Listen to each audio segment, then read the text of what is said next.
Nahahati ang lalawigan ng Cavite sa 16 na mga bayan at 7 na mga lungsod.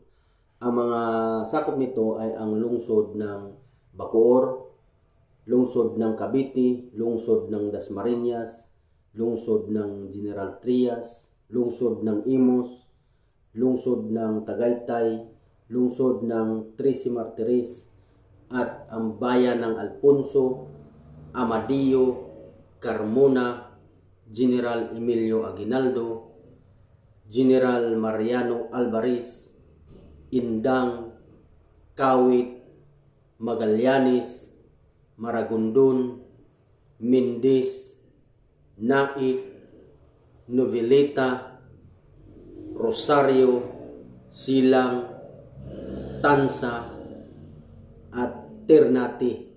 Ang kabisera ng lalawigan ng Cavite ay ang Trece Martires.